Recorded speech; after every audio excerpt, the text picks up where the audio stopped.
This is the Veritable Veteran Podcast, bringing truth and exposure to the struggles veterans and their families face post-military. Depression,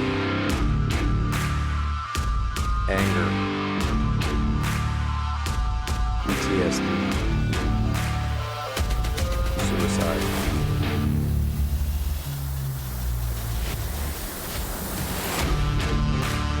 Who am I? What do I do now?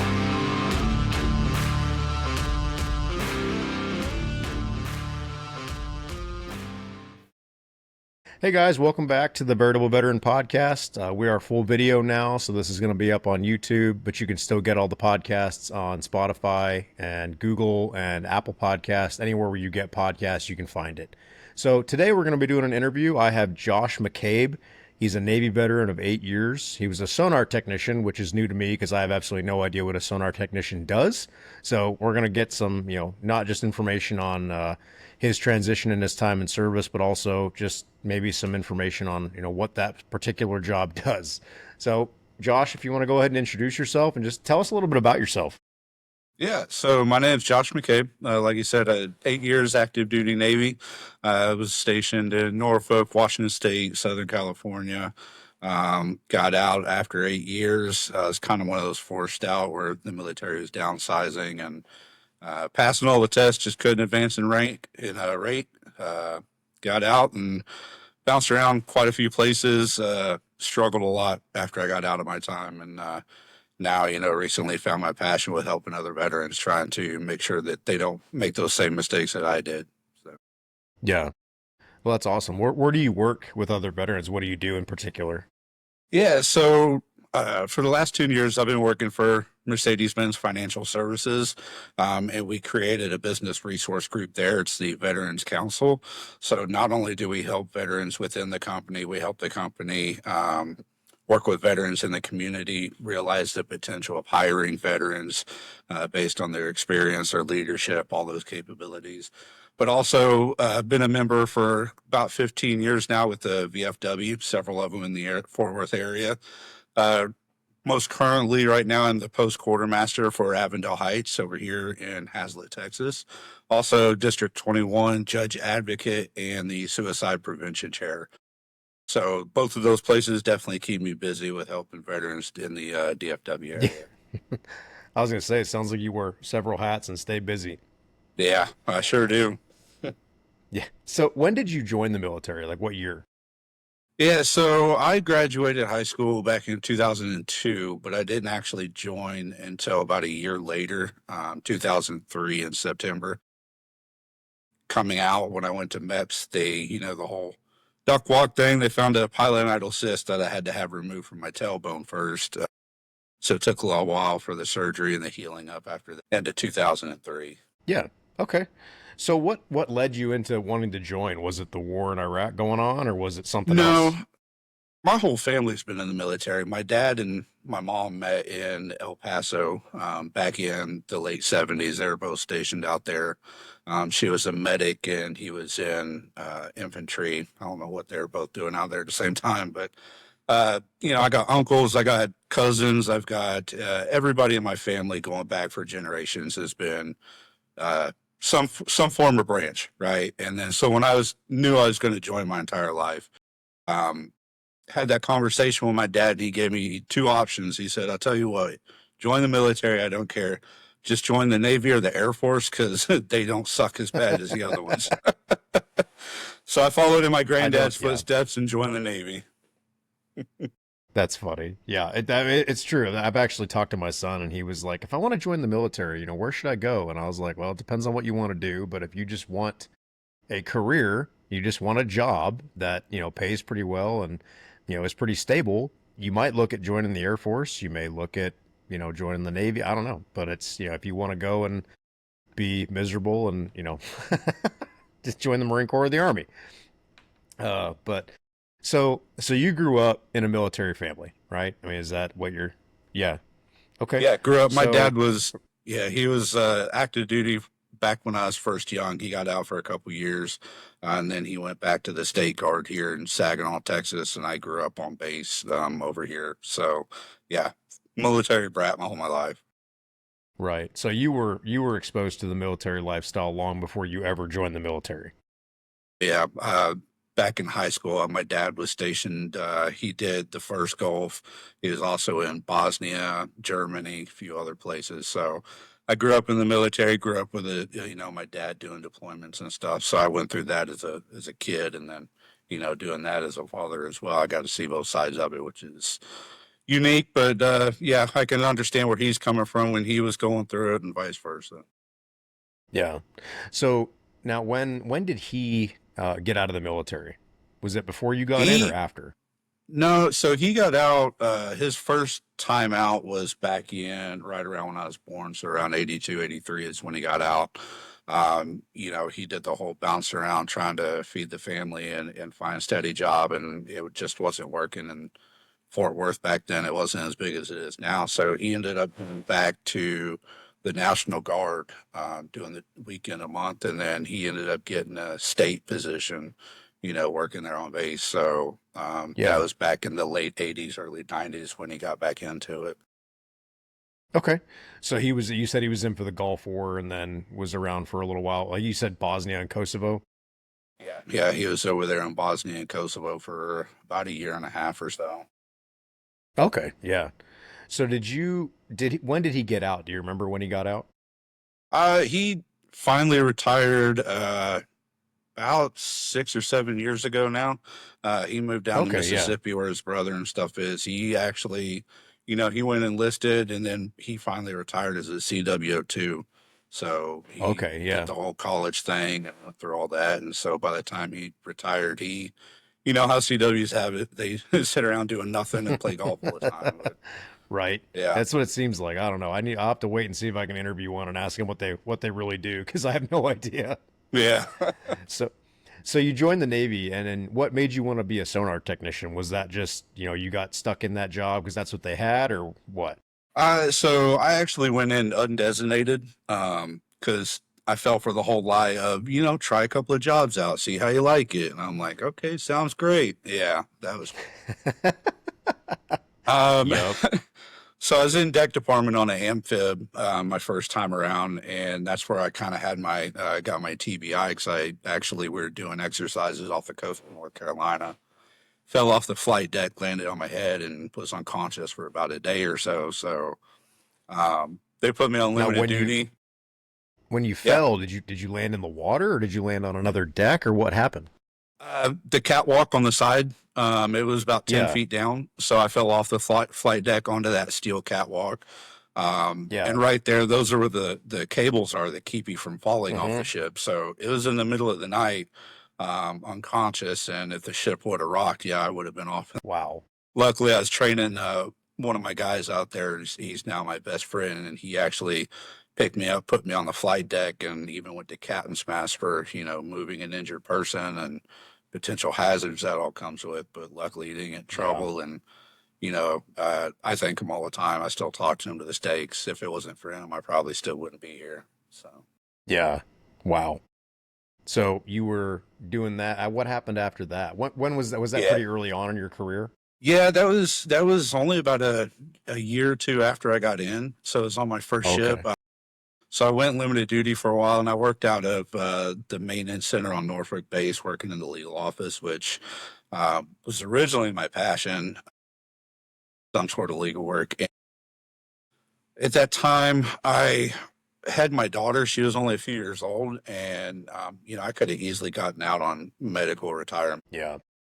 Fully aware of how, so I lied about it. I said I didn't have any more issues or anything, and talked to doctors into it. They let me stay in, and so I was looking at the ratings and seeing what was wide open for the fastest advancement at that time, and it was actually sonar. And once I started looking into the rate, um, I found I liked it even more because you get to sit in the AC all the time, right? Even in the middle of summer in Iraq, I'm sitting in an air conditioning room with all the computers. I'm like, Yep. man, They I'll enjoy the AC. I'll sit in there and play on the computers all day. There you go. Not what I would originally wanted to do, but yeah, it seemed like an Yeah. easier job than most of the others, right? Choose your age and your fate. Right. Yeah. Yeah, So what was your day to day like when you were deployed working as a sonar technician? What did you do? it all depends.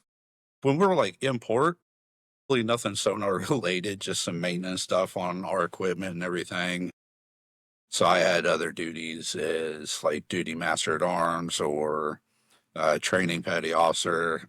Underway when we're out in the ocean doing deployments, that's when we do a lot of our work. We have our sonar control that is manned 24/7, not just for looking for enemy threats or anything, but also making sure we're not running aground or, into wreckage Yeah. or looking out for whales and stuff because heaven forbid we hit one of them and, everybody gets in trouble for that. But one of Yeah. my other Yeah. major duties was master helmsman, driving the ship during refueling or different training exercises and stuff like that. So, and then also we're in charge of the torpedo system on the ship, so we take care of those as Really? well. Yeah, Wow. Yeah, so you had all kinds of stuff. Now, the yeah. controlling the helm during the refueling, I was on a ship and they had to do the side by side refueling. How hard is that? Is that difficult? I mean, I imagine Super you got to hard. keep it. Yeah, I was gonna say, like, you Yeah, were off just a little bit, it's super difficult. Every captain's different, but most of them they want you within half a degree to a degree, not going off Yeah. course. And when you have two ships together like that, it's called the Venturi effect, where that water's coming in and pushing those ships apart. Mm-hmm. So you're constantly turning left, but trying not to get too close or too far to rip those Right. hoses off the other ship. So it's definitely a Yeah. stressful position, a stressful job. And then, luckily those only take about 45 minutes or so. I'll Mm-hmm. tell you the hardest job I had as master helmsman was driving through the Suez over there going into the Gulf. That's like an Really? 8 hour trip standing there, doing nothing but driving and, watching the military on both sides and everything up and down. And that for Yeah. me was kind of scary. So, Yeah. Wow. Yeah, I didn't even think about that. So, what's the weirdest thing you ever saw on sonar? whales having sex. Yeah. Yeah. Yeah, no, I Yeah. mean, yeah, that's we laugh, but that's the majority of the job is we just see the sea life out there. We Yeah. hear the whales. You actually hear shrimp and other stuff in the ocean. I mean, we did find a couple of threats when we were over there in the Gulf. We found this is back in like 2009, 2010, if you remember when we had that Russian submarine off the East Coast. We Mm-hmm. were actually the ship that found that submarine or that uh, boat out there and kind of chased Yeah. it off, and did our things. Wow. Yeah, yeah. We had some interesting times seeing stuff out there too. Yeah. Now, what was that like? So, just walk me through. Like, you're just out there doing whatever kind of patrol or Hmm. exercise, and you're scanning, and all of a sudden you see like a legitimate submarine on your sonar. Yeah. What happened after So that? so there it actually goes pretty crazy pretty fast, right? Because it's not like the movies where you see that little blipping on the green screen, right? It doesn't yell out submarine. It's not shaped like a submarine. It's more like watching snow on your TV, but it's black and green snow. And so you're looking Yeah. for these faint lines that kind of come down. And so one thing I hate about that job is all the math that goes in. Figure out the sound of the screw and how fast it's turning by the speed in the water, bouncing off all this other crap. And uh, yeah, that was a difficult thing. But once we did the math, found out the frequency, it was actually if you remember Hunt for Red October, the Mm-hmm. Russian submarine in that movie, same Great submarine is movie. supposed to be yeah. It's Sonar's favorite movie too, right? Yeah. But yeah, it was actually the same class submarine, and so it was kind of it's scary in a sense that that's supposed to be the deadliest submarine in the world, right? The quietest, Yeah. fastest, and everything. Once we found that frequency, everything broke loose, and we're making calls to the bridge, and the captain's calling back to command, and it's all going through the White House and everything. Then Yeah. we go active and start pinging and shooting sound at them, and then basically they just kind of took off. Yeah. Wow. Yeah, that sounds like it'd be pretty intense, like especially doing all It the is, training and then yeah. you finally find one for real and it's like, "Wait a minute, you're not supposed to be here." Hmm. That's funny. Yeah, you're a Wow. little too close for us. Yeah, I love that movie. I used to watch that movie all the time with my Yeah. mom as a kid. So Yeah, that's that a and classic Down movie for me. Periscope. Yeah. Those are two Yeah. sonar movies, right? Yeah. Okay, so the sonar technician job, does that have any kind of valuable skills that can be transferred to the civilian world? You would think so, but I went to school on the SQQ Victor 15, which was the newest sonar system in the Navy. Our ship was, I believe, the first ship with that sonar on there.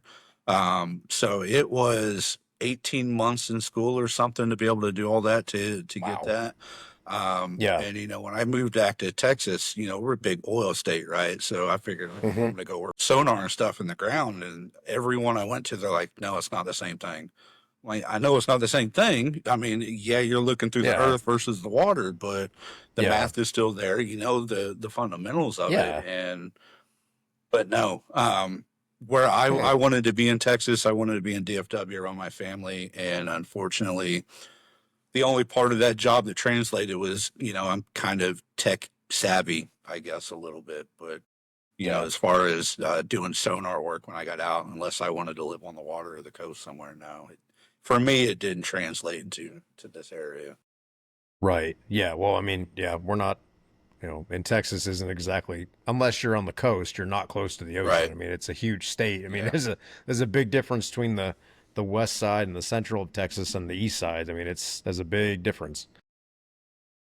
Yeah, I So you probably were could have in, you gone said, down south and worked for the oil rigs or something, like that. But yeah, after 8 years in the Navy, I was tired of the water. I didn't want to be on any boats yeah, anymore. So, right, or that, or a big floating oil derrick, just sitting out yeah. there for months at a time. Because I know those guys, they Yeah. go out there for several months and they don't come back. So that's like a deployment in and of itself. So you were in for about eight. You said you were in for 8 years, and what was the? How did you decide it was time to get out? Well, I actually didn't decide that it was time to get out. Like I said, Well, in that's the right. You had said Navy, that it was, yeah. yeah. They So started this was downsizing, and right. So I got out in 2011 under Obama. Thank you. And that was back when he was downsizing the military. And I was passing all the tests and I was scoring high enough to pass them, but not scoring high enough to get that advancement in rank. So in the Navy, or I'm sure the other branches, you can only be in so long at a certain rank before they phase you out or kick you out or whatever. And so I was on my final test and I studied as hard as I could and everything. Passed it really well, and I was like 1 or 2 points from making that advancement. And then all of a sudden, it's like, crap! Now I've got to make another decision here in a couple months and figure out what to do because I had no, right, I didn't know yeah, what I was going to do or where to go. My whole family, except for my mom's, been retired from the military. yeah, So yeah, when I didn't make that last test, that was it. And I'm like, I got to figure something out. yeah. And how many months did you have before you got out? Less than a year. I want to say it Yeah, was only like 8 months or so by the time the exam results came out, and then they're like, "Okay, here's your EAOS, and take a couple of TAP classes, and deuces, see ya." yeah. You know, So they the don't the give you TAC much. classes, is that just the transition assistance classes?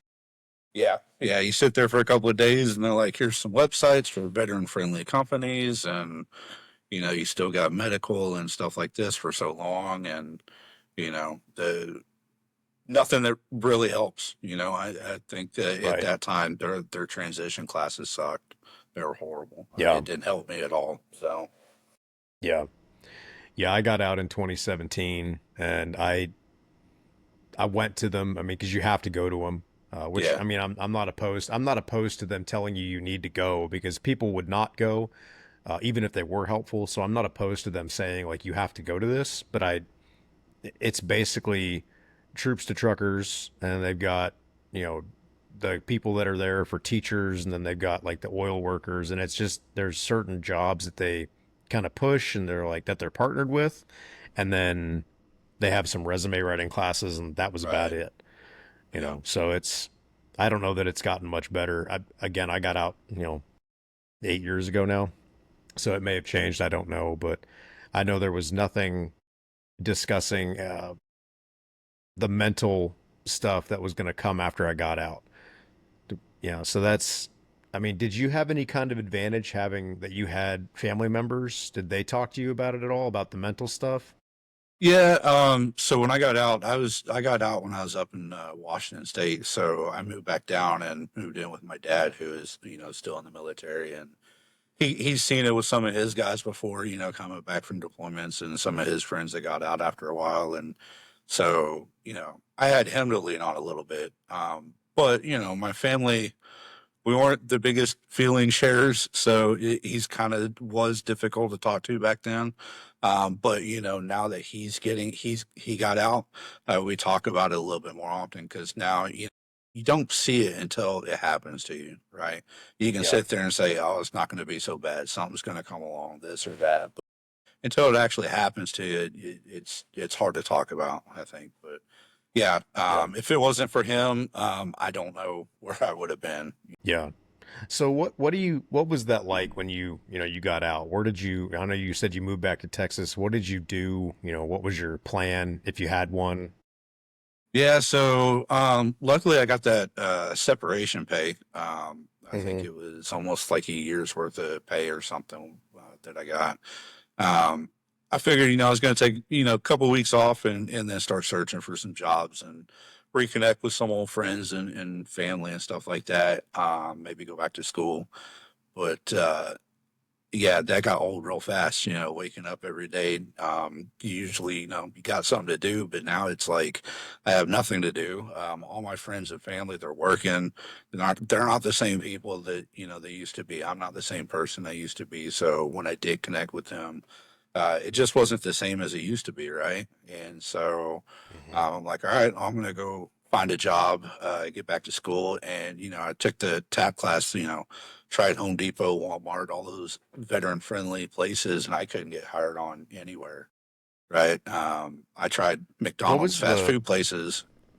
Yeah, did they give you a reason for why they wouldn't hire you on? I just never Do you got remember? anything. I didn't get Yeah. any, like, I don't know if it's just because, Fort Worth is a bigger area, but, I put in, um, after I got out, this was like the really first time I had to go job hunting, right? Because back in high Hmm. school, it's a little bit easier. But first time job hunting, I find out, everything's online now and submitting resumes and everything online. I'm like, crap, let me try and remember how to do this now. And so, it makes it harder when you're submitting all that stuff online. You don't get to talk to the people. So you're just sitting around waiting for an email or something. And then when you do, it's just that basic, thank you for submitting your application, but we decided not to move forward at this time. So, Yeah. you know, um, just trying Yep. everywhere. Tried fast food. You're overqualified. Tried the oil fields, underqualified or not qualified on the right certain systems, right? And so it's like, man, Yeah. I just want a job. I don't care where I'm working. And so went back to school because at least then, the post 9/11 bill gave me some money in my pocket. And I Yeah. had, child support and bills I still had to pay, right? Even though I got out, still got bills. So that helped Hmm. a little bit. And then finally found a part-time job doing retail, at a retail store. So yeah, that was a lot of job hunting. I think it took me 6 to 8 months before I even found a part-time down here. You Yeah. would think in Fort Worth, there are jobs everywhere. Yeah. It just wasn't. It wasn't happening. Yeah. And that's, I mean, there's so many, you talk to people when you're in the military and it's like, the veterans will get hired. You got veteran preference, you'll be fine. Like just you'll get hired on just about anywhere you apply. And I think it's a very bad way to set up guys for failure, because they're setting them up just to expect like, hey, I'm a veteran, I'll be able to get hired on, and then they go to these places and they're like, you're a veteran, cool story, really don't Yeah. care, thank you for your Yeah. service, and then that's all you get, sorry, we're gonna move on with somebody else. And like you said, 6 to 8 months, if you don't have any savings or you don't have a way to make money, that's when a lot of guys end up floundering and, becoming Yeah. homeless or really getting, into some bad coping mechanisms and, just depression. So, Yeah, and that happened to me for a while. I mean, when I was I tried joining up at the VFW over there by where I was living, and it was all the older guys, right? And they're Hmm. all set in their ways. They don't want to change things. They're not there to help pay our drinks and then go home, and then Yeah. that's all they do. So that didn't work. Tried a couple of motorcycle clubs, law abiding. Actually, ended up leaving one because I was drinking too much. Go figure in a motorcycle club, right? But yeah, I mean, man, I tell you what, I'll tell anybody my story. I hit the alcohol hard when I got out because I was struggling for the longest time. On top of a headache that I struggle with my demons. That's why I do now. I do now what I want, helping veterans, because it wasn't until recently that I made the decision at work to focus on veterans and kind of step back at work a little bit. And then talking with my wife, I'll tell you what, she's my lifesaver. I don't think I'd be here today if it wasn't for her. She's probably helped me the most out of anybody. Yeah. That's my advice to anybody is you got to build those relationships and you got to find that one that's going to stick by you, through the thick and thin and not get scared and run away when you start telling stories.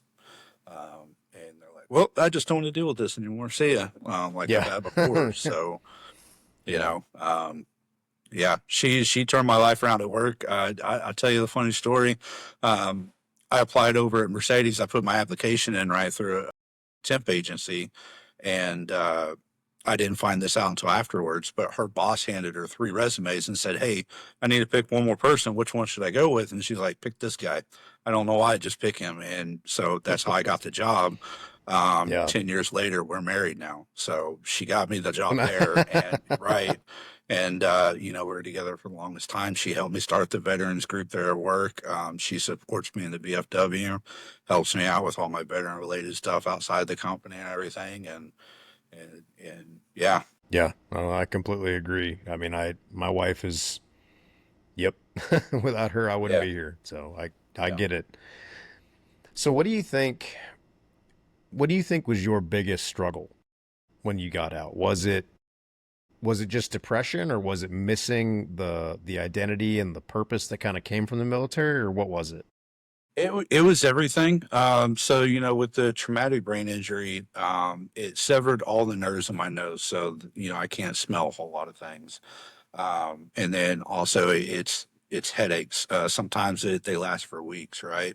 The ringing, the depression, the anxiety, just all that stuff. So part of it is I didn't, I lied about it to stay in, and I didn't see a doctor for the longest time, and I probably should have. And so I struggled, mentally with all of that stuff. But yeah, it's also, having the brotherhood, the friendships, the guys that you could count on and hang out with, and they understand your pain and they understand your successes because they've been there and they've been through it with you. So, it's, yeah, the veterans in some of these groups, they're great guys and they're great to hang out with, but sometimes it's missing those guys that, you went through everything with that saved your life. And so, Yeah. yeah, it's the mental stuff and the relationships that I missed from that. Yeah. And that was, I think, the biggest thing that, I dealt with was not necessarily the relationships, because I was married and I I had friends in the military, but it was more for me, it was just the loss of purpose and identity, of who I was, because I had just it wrapped up, in everything that I was because I was a Marine and I was in the military, and I think because I had planned on staying in for, 20 years, and then retiring if that was my plan. And then I got to year 10 and I had 4 kids, and I was like, I don't think I want to do this for 20 years. I'm going to miss, most of their lives, most of their young lives. And, so that was just one of those things that it was the right decision, but it was difficult to give that up. And I think a lot of guys don't necessarily, they don't think about that, especially when they're younger. Like eventually your time in the military is going to end, regardless of how long you stay. Even guys, these generals that do 40 plus years, eventually they still have to get out. And it may be different for them. I'm not speaking for them, but your time will end. And if your identity is wrapped up in what you do instead of who you truly are, when you get out, you're going to be lost. So, and Yeah, that's the absolutely. lesson I had to learn the hard way. Yeah. Yeah. When you're on a ship with 500 people, you kind of know everybody, right? On our ship, it Hmm. was more like 300 and something. Everybody knew everybody, and everybody walked around like, hey, that's McCabe. That's the guy that does this, this, and this. But when you get out and Hmm. you walk into a classroom to go to college for the first time, it's like, who the hell is this guy? Why is he Yeah. arguing with the teacher over, something that doesn't even have to do with this? And it's like, Yeah. yeah, this is not who I am. I'm not used to this. And getting those jobs where man, I can call in sick if I wanted to. I don't have to, Yeah. I can wear blue jeans to work now or wear whatever I want to work, and it's, yeah, Yep. it's funny, but it's those smallest things that you miss, Hmm. it's picking out your clothes now, and now you got to figure out what you want to eat all the time and when to eat and where to work and the friends that you make. And yeah, that was the biggest struggle. Yeah. And I think one thing that people don't understand that they crave is structure. And the military gives that, and sometimes it's too much. And I get, it feels like you're in a, you're trapped and you feel that way while you're in. But as soon as you get out, it's like, and not to compare anybody to dogs, but it's like if you have a dog that's always been on a leash and they've always eaten from the same bowl and they've always slept in the same doghouse, and all of a sudden the leash is taken off and the food's taken away and the house is gone now, they're just going to sit there and kind of be like, well, now what do I do? And one of the analogies that I've used is it's you become institutionalized similar to somebody who's been incarcerated. I know it's a lot harder for them because they're told exactly when to eat, what they can and can't do. There's no freedom. But in the military is it's similar. I mean, the guys around you. You sleep in a barracks room. You're told, when you can stay up if you want, but there's still times that you have to go to bed. There's when you have to get up. When you're gonna eat. When you're gonna be working. And it's just and everybody knows what the mission is, and you have that sense of purpose every single day. And then you get out, and it's just gone. And that's what I struggle with the most. But Yeah, so absolutely. I know you have a TBI. Did you ever get diagnosed with any kind of PTSD or mental health Yeah. illnesses or anything? So yeah, I've got PTSD, anxiety, TBI, all that. I'm currently 90% rated. Just working, started working recently with the BSO to try and up that to the 100%, just because, when it comes to injuries like that, sometimes things get better, sometimes they get worse, sometimes, 10 years down the road, things started getting worse. And so, Yeah. figure before it was too late, try and up it as much as I could. That way, me and my family are taken Right. care of if the day comes that, I can't work anymore. Yeah. Yep. So when you were going through all this stuff and I know you said you kind of turned to alcohol pretty hard and pretty heavily. I mean, that's what I had turned to as well. What did you find helped kind of pull you out of that? Was it anything that you did, or was it just kind of working through it over time? My wife, she likes to Yeah. have a few drinks and everything. And so, um, we'll have a couple of drinks, but, the last few years I was struggling at work, just with the whole PTSD thing, and getting agitated and stuff like that. And that's why I've recently tried to go back to the doctor. I was never a liquor person. I was always a beer person, a case in a day or something like that. And then, the beer wasn't working anymore. So I switched to liquor, and up until a few months ago, I could put away a bottle every couple of days. And going to it's her encouragement being there to talk to when I'm sober, because I think what my calling was is one night she travels for work, and she is in El Paso at work. And one night I had one too many drinks, and I was losing it. And I was going mental. I was calling her. I was calling my mom. I was freaking myself out. And I woke up the next day and I'm like, I can't be doing this anymore. And so we went on a cruise in May. We got back May 19th, and I haven't touched alcohol since then. And it's because of her, having her to lean on and talk to and just be there for me. And, she doesn't even have to talk. She just sits there with me and while I stare off into space or whatever. But yeah, her 100% is the reason why. And she thinks she's changing me because I don't drink anymore. But I try to tell her, you don't understand. It's for the better. I was going down that wrong path that I'm here to help other veterans not do. And if I'm doing it myself, then, I'm just a hypocrite. So, since Right. I stopped drinking, I wake up feeling better, losing weight, and just things are working. I don't miss it like I thought I would. Yeah. Yeah, and I think that's one thing that I struggled with for a long time was thinking, I'm gonna miss it and I'm gonna hate, not drinking. And there are times that I do I wish that I could have something or, I'm like, man, it'd be nice to have a drink right now just because it's, it'd be relaxing or whatever. But ultimately and overall, I'm so much healthier mentally and physically, and again, I won't sit here and tell anybody they need to stop drinking. That's completely their decision. And, I've made mine, you've made yours, and that, they'll make theirs. And I just know that for me, it was the right decision to stop. So, but it's definitely made a big difference in my life and my family's life. Yeah, absolutely. Yeah. Yeah, I wouldn't tell anybody to stop drinking. I mean, there's plenty of people that can do it, and it doesn't, Hmm. cause us many problems. But there's some people that they just can't hold it, and it just goes into a Yeah. tailspin, and before you know, it's too Yeah. late. And I Yep. don't want to reach that spot. Yeah.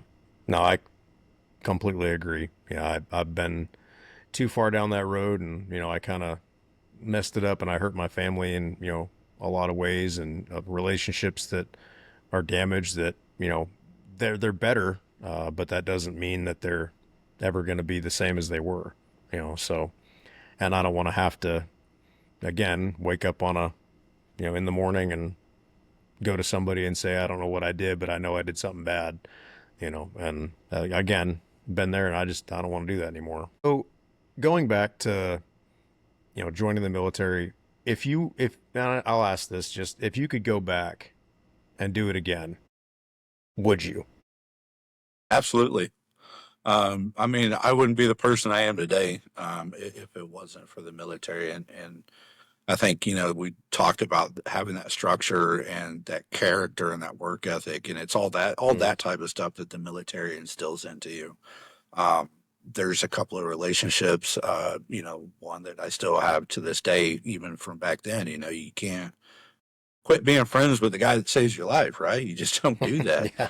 And Yeah. so, absolutely 100%, I'd do it over again. I'd probably pick a different job than a sonar tech Yeah. and maybe go Air Force versus Navy, but 100% do the military again. Because I've actually had several guys reach out to me recently. There's actually guys and a couple of girls even just reached out and they said, I'm getting ready to join the military. What advice do you have? So my question is, if you could talk to somebody who's getting ready to ship out tomorrow, what would you tell them? Oh, man, so many good things.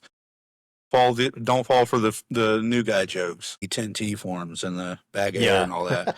Um, no, I would say go out and learn as much as you can. Like in the Navy, you can have, everybody's got their main job, but you can have so many side jobs. Go to school while you're in, get the military to pay for that college degree while you're there. Take everything that they offer and make yourself better. That way, when the day comes to get out, you're already set up for success. That way, you're not waiting. Because I always thought, oh man, I don't need a degree, but now that I'm out, it's like it's it was a struggle going back. I wish I would have got it while Yeah. I was in, but yeah, learn Yeah. everything you can, take advantage of everything in the military, Yeah.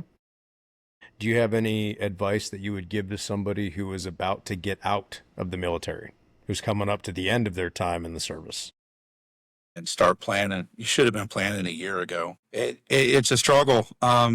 Make sure you got a place to go. Make sure you got that network with you, like your family or your friends or somebody that can help support you. Because, like I said, when I got out, I didn't have enough money to be able to get a place to live, right? And so luckily I had my dad Yeah. to move in with and help me get on my feet. Yeah. So start planning. Make sure you got everything in place for when you get out, and try and make it as easy as possible. Get in there, get your VA rating, get your disability rating going, because it's taken more than a year now. It's taken some people years to get that stuff done. Yeah. So as soon as you get out, I applied for mine the day after I got out, which is Hmm. actually, Yeah. but Yeah. yeah. I was So actually able to, plan to get out. yeah, I was actually able to start my paperwork before I got out. And I think they filed it the day after because I went to the DAV on base and they actually filed it for me, but they filed it, we compiled the whole thing while I was still in. And then as soon as I got out, they just shot it off and it was filed. So that worked out really well for me. But there's, those guys did it for free and, it was they did me a solid. Yeah, that was So yeah, about the only that's, good thing the VA did for me was help me get my disability paperwork. Other than that, yeah, I quit going to the VA. yeah, That's just my yeah. So I know you said you are the suicide prevention, and which position was that again? The for the district VFW District 21 Mhm. suicide prevention chair. Yeah. Okay. So, What all does that basic. involve? Yeah. So it can be as little or as much as you want. Really, it's just, you know, putting out that information in social media in this day and age. If somebody's seeking help, give them the right information to contact a crisis line or help them get to the VA hospital or wherever that they need to go. But just, mainly making sure that information is out there that people can have easy access to. Because when it comes to suicide, it's, if you're at that point, it's already too late. You're not going to go searching for the information to help if you're already at that point.